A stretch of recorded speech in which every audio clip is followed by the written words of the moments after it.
সাবেক প্রধানমন্ত্রী বেগম খালেদা জিয়ার মৃত্যু অবশ্যই জাতীয় জীবনে একটি খুবই গুরুত্বপূর্ণ ঘটনা।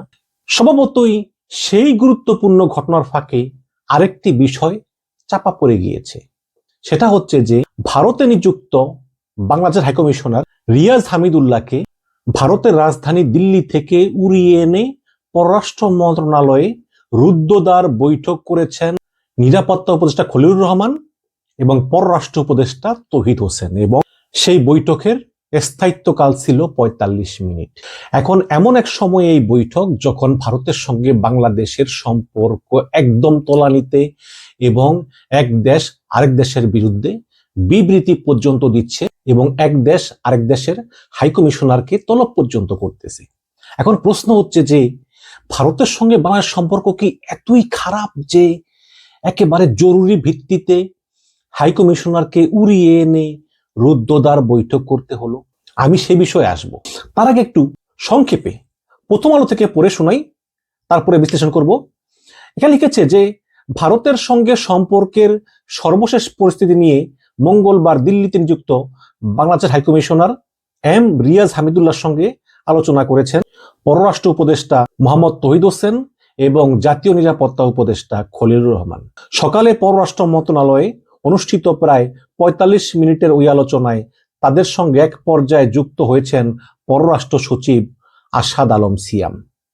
পরে বৈঠক শেষে মন্ত্রণালয় থেকে বের হওয়ার সময় সাংবাদিকদের খলিলুর রহমান বলেন যে আমরা সময় সময়ে আমাদের রাষ্ট্রদূতদের আলোচনার জন্য ডেকে আনি, এটা খুবই স্বাভাবিক প্রক্রিয়া।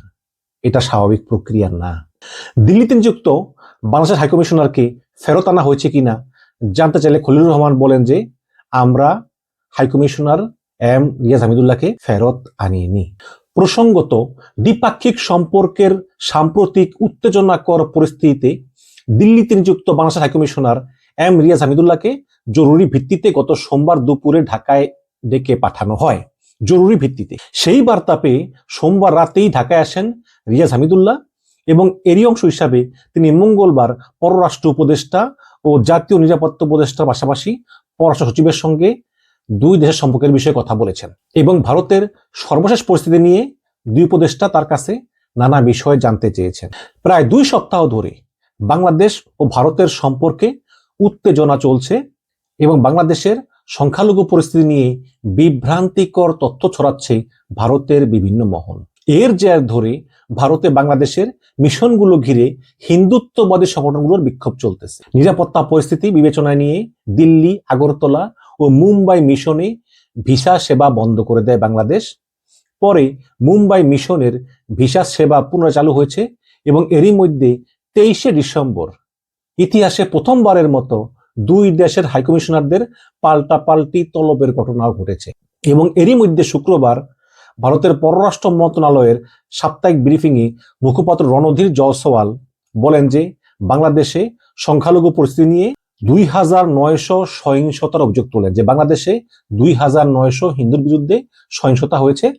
এরপর গত রোববার বাংলাদেশের পররাষ্ট্র মন্ত্রণালয়ের মুখপাত্র এস এম মাহবুবুল আলম তিনি জয়সওয়ালের মন্তব্যকে উদ্দেশ্য প্রণোদিত বলে আখ্যায়িত করেন এবং একই সঙ্গে পাল্টা হুঁশিয়ারি দিয়ে বলেন যে ভারতের বিভিন্ন মহলকে এই সংখ্যালঘু বিষয়ে বিভ্রান্তিকর বর্ণনা ছড়ানো থেকে বিরত থাকার আহ্বান জানান তিনি।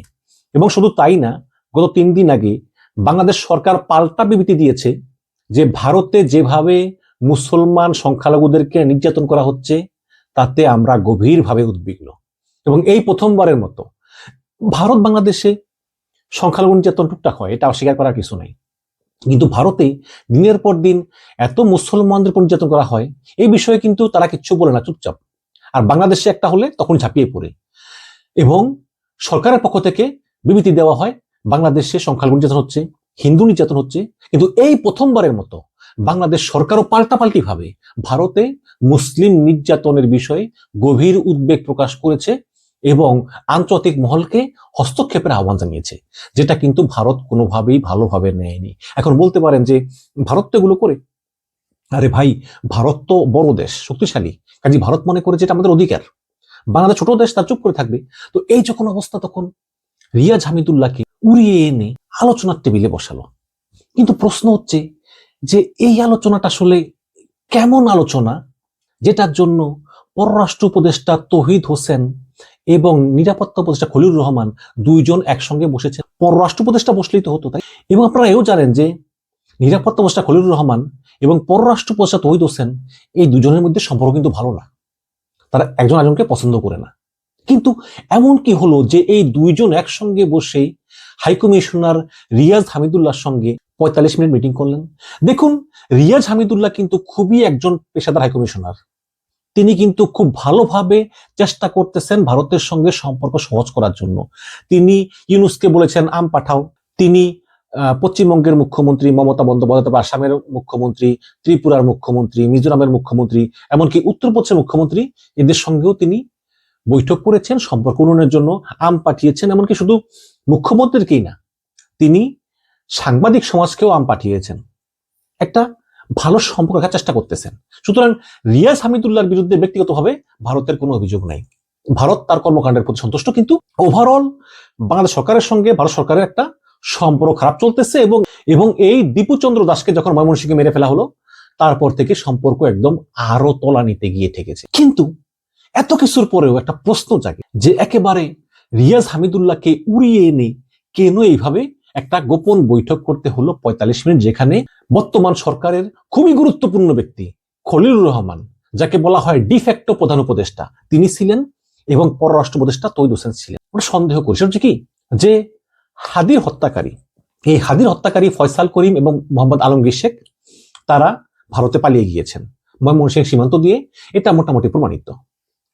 এবং গত 2 দিন আগে মানে 28শে ডিসেম্বর প্রথমবারের মতো ঢাকা মেট্রোপলিটন পুলিশ তারা বলতেছে যে আসামিরা ভারতে পালিয়ে গিয়েছে, মানে হাদির খুনিরা ভারতে পালিয়ে গিয়েছে এবং 2 জন ভারতে ধরা পড়েছে, 2 জন। এবং তার কিছুক্ষণ পরেই ভারতের মেঘালয় রাজ্য পুলিশ, ওই যে আমাদের বাংলাদেশের সীমান্তবর্তী রাজ্য আছে না মেঘালয়, সেই মেঘালয় পুলিশ বলতেছে যে না, কোনো আসামি ধরা পড়েনি, এটা একদম মিথ্যা কথা, আমরা হাদির হত্যাকারী সন্দেহে কাউকে গ্রেপ্তার করতে পারিনি।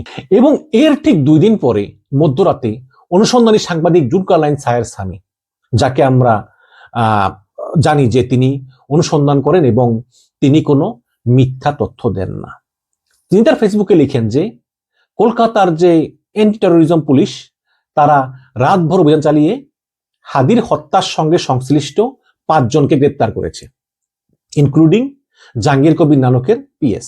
এবং মূল আসামি ফয়সাল করিম ও আলমগীর শেখ, এই 2 জনকে ধরার জন্য সারাশি অভিযান চলতেছে। এবং ঠিক তারপরেই আবার একই ঘটনা, কলকাতা পুলিশ বলল যে এই ধরনের কোনো ঘটনা ঘটেনি, তারা ওসমান হাদির খুনি কাউকে গ্রেপ্তার করতে পারেনি। কাজেই 2 বার বাংলাদেশের পক্ষ থেকে বলা হলো গ্রেপ্তার করা হয়েছে, একবার করলো বাংলাদেশের পুলিশ, আরেকবার করলো জুলকারনাইন সায়ের স্বামী, এবং 2 বারই অস্বীকার করা হলো। একবার করা হলো মেঘালয় পুলিশের পক্ষ থেকে, আরেকবার করা হলো কলকাতা পুলিশের পক্ষ থেকে। তাহলে কে সত্য কে মিথ্যা? আমার মনে হয় দর্শক, আমার মনে হয় যে আসলেই হাদির হত্যাকারী যারা, তারা এই মুহূর্তে ভারতের পুলিশের হেফাজতে আছে, কিন্তু তারা স্বীকার করতেছে না, কারণ তারা একটা নেগোসিয়েশন করতে চায় এবং এই নেগোসিয়েশন, এই আলোচনা ফলপ্রসূ না হওয়ার কারণেই তারা অস্বীকার করতেছে। এখন প্রশ্ন হচ্ছে যে কি নেগোসিয়েশন? দেখুন, এই পৃথিবীতে বন্ধু রাষ্ট্র বলে কিছু নাই, একটি রাষ্ট্রের সঙ্গে আরেকটি রাষ্ট্রের সম্পর্কই হয় শত্রুতার ভিত্তিতে স্বার্থ সংশ্লিষ্ট বিষয়ে। কাজেই ভারত যদি এই হাদির খুনিদেরকে ফেরত দেয়, তাহলে তারা বাংলাদেশের কাছ থেকেও কিন্তু কিছু চাইবে। পৃথিবীর সব দেশে এরকম বন্দি বিনিময় আছে। যেমন দেখেন না কয়েক মাস আগে যে ভারতীয় 35 জন জেলেকে বাংলাদেশ ছেড়ে দিয়েছে, আবার বাংলাদেশের সমপরিমাণ জেলেকে ভারত ছেড়ে দিয়েছে। আবার ফিলিস্তিন, ইসরায়েল, এদেরও বন্দি বিনিময় আছে। যেমন ওই 7 খুনের যে নূর হোসেন, সেই নূর হোসেনকে 13 সালে ভারত ফেরত দিয়েছে এবং বিনিময়ে ভারতের বিচ্ছিন্নতাবাদী নেতা অনুপ চেটিয়াকে বাংলাদেশ ফেরত দিয়েছে। এখন প্রশ্ন হচ্ছে যে হাদির খুনিদেরকে ভারত ফেরত দিবে, কিন্তু বিনিময়ে ভারত কাকে চায়? আমাদের জানা মতে ভারত চায় এইরকম কোনো মোস্ট ওয়ান্টেড আসামি তো বাংলাদেশের জেলখানায় নেই। তাহলে ভারতের চাওয়া পাওয়াটা কি? দর্শক, এটাই হচ্ছে মূল রহস্য। ভারত কি এই হাদির খুনিদের বিনিময়ে আওয়ামী লীগকে পুনর্বাসনের সুযোগ চায়? মনে হয় না, এত বড় জিনিস চাইবে না। ভারত কি হাদির খুনিদের বিনিময়ে চায় যে আওয়ামী লীগ নির্বাচনে অংশগ্রহণ করুক? এটাও আমার মনে হয় না। ভারত কি চায় যে আওয়ামী লীগের লোকদের বিরুদ্ধে মামলাগুলো তুলে নেওয়া হোক? এটাও মনে হয় না। আমার মনে হয় যে এই হাদির হত্যাকারীরা তারা ভারতীয় পুলিশের হেফাজতে আছে, কিন্তু নেগোসিয়েশন ফলপ্রসূ না হওয়ার কারণেই ভারত স্বীকার করতেছে না যে আসলে তার গ্রেপ্তার আছে। কিন্তু কিন্তু হাইকমিশনার রিয়াজ হামিদুল্লাহ, পররাষ্ট্র উপদেষ্টা, নিরাপত্তা উপদেষ্টা এবং বাংলাদেশ পুলিশ ঠিকই জানে যে এই আসামিরা আসলে ভারতীয় পুলিশের হাতে আছে। এখন তাহলে ভারত কি চায়? সবই আমার অনুমান, কিন্তু দর্শক, কোনো কোনো তথ্য প্রমাণ নাই।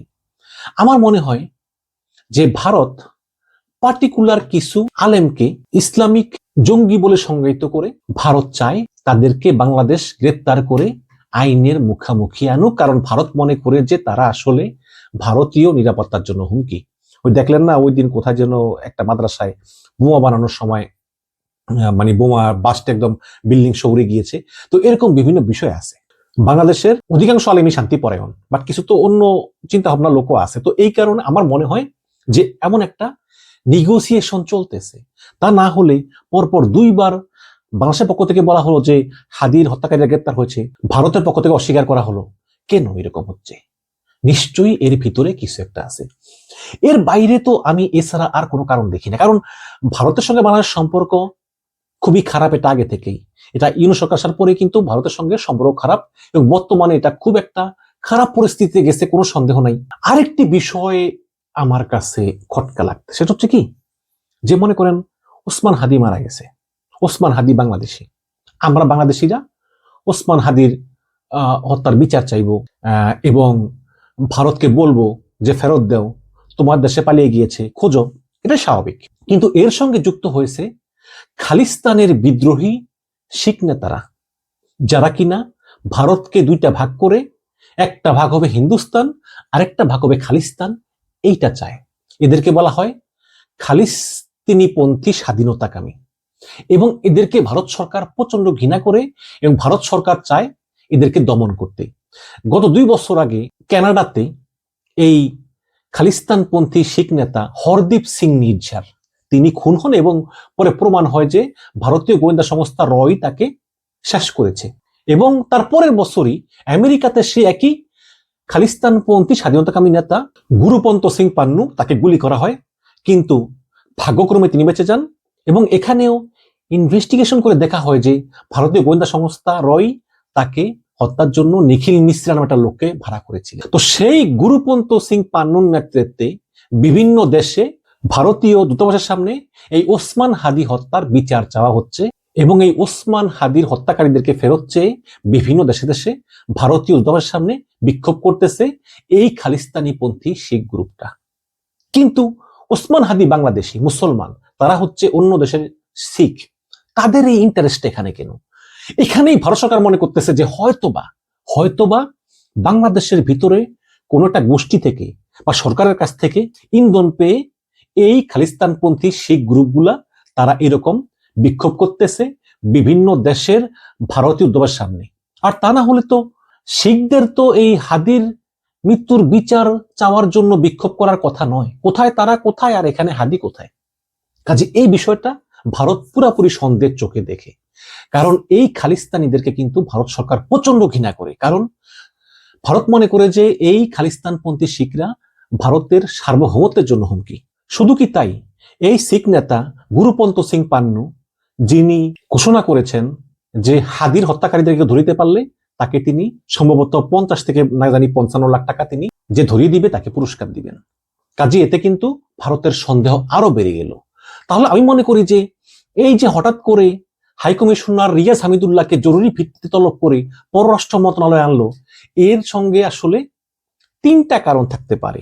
1 নম্বর কারণ হচ্ছে যে এই যেই বাংলাদেশে হাদি হত্যা, দীপু চন্দ্র হত্যা, এগুলো নিয়ে ভারত বাংলাদেশে পাল্টাপাল্টি বিক্ষোভ, বাংলাদেশেও কিন্তু ভারতীয় দূতাবাসের সামনে বিক্ষোভ হয়েছে, সামনে হয়নি, একটু দূরে হয়েছে, এবার বিক্ষোভ হয়েছে। আর ভারতে তো একের পর এক বাংলাদেশের হাইকমিশন গুলো উগ্র হিন্দুদের দ্বারা আক্রমণের শিকার হওয়ার মতো পর্যায়ে উপনীত হয়েছে, হাইকমিশনারকে হুমকি দেওয়া হয়েছে, এবং বিক্ষোভ কিন্তু থেমে থেমে চলতেই ছিল ভারতে অবস্থিত বাংলাদেশের হাইকমিশনার কার্যালয়ের সামনে। তো এই যখন অবস্থা, তখনই এই জরুরি ভিত্তিতে রিয়াজ হামিদুল্লাহকে ডেকে আনা হয়েছে। এই গেল এক। আর দ্বিতীয় হচ্ছে যে হাদির হত্যাকারীদের ভারতীয় পুলিশ হেফাজতে নিয়েছে, কিন্তু কোনো একটা নেগোসিয়েশন ফলপ্রসূ না হওয়াতে তারা স্বীকার করতেছে না যে হাদির হত্যাকারীরা তাদের হাতে আছে। আর 3 নম্বর হচ্ছে যে এই খালিস্তানপন্থী শিখদের ইনভলভমেন্ট, এই হাদির হত্যা, ভারত বাংলাদেশ সম্পর্ক, এর ভিতরে খালিস্তানপন্থী স্বাধীনতাকামী শিখদের ঢুকে যাওয়া, এটা ভারত কোনোভাবেই মেনে নিতে পারতেছে না। এর জন্য ভারতের পক্ষ থেকে কঠিন কঠিন হুঁশিয়ারি দেওয়া হয়েছে এবং প্রয়োজনে ভারত হয়তো পাল্টা অ্যাকশন নেওয়ার কথাও বলেছে। এবং এই কারণেই জরুরি ভিত্তিতে রিয়াজ হামিদুল্লাহকে উড়িয়ে আনা হয়েছে আলোচনা করে পরবর্তী করণীয় ঠিক করার জন্য। দর্শক, আপনি আমি বাংলাদেশ সম্পর্কে যা জানি, ভারত কিন্তু তার চেয়ে অনেক বেশি জানে, কারণ ভারতের প্রচুর সোর্স, প্রচুর গোয়েন্দা, প্রচুর ইন্টেলিজেন্স এজেন্সি, সবকিছু। সুতরাং অনেক কিছুই ঘটতেছে যেটা কিন্তু আমরা জানি না এবং যেটা আমাদের ধারণারও বাইরে, এবং অনেক কিছুই কিন্তু ঘটতেছে গোপনে গোপনে। কিন্তু আমরা চোখ কান খোলা রাখবো এবং আমরা আরো দেখব যে আসলে এই ভারত বাংলাদেশ সম্পর্ক আসলে কোন দিকে টার্ন করে, এবং খবর পাওয়ার সঙ্গে সঙ্গে আপনাদেরকে জানিয়ে দিব। আপনারা দর্শক কি ভাবছেন যে আসলে কেন এই রিয়াজ হামিদুল্লাহকে ঢাকা উড়িয়ে আনা হলো এবং 45 মিনিট ধরে রুদ্ধদ্বার বৈঠক করা হলো? অবশ্যই কমেন্টে জানাবেন। ভালো থাকবেন।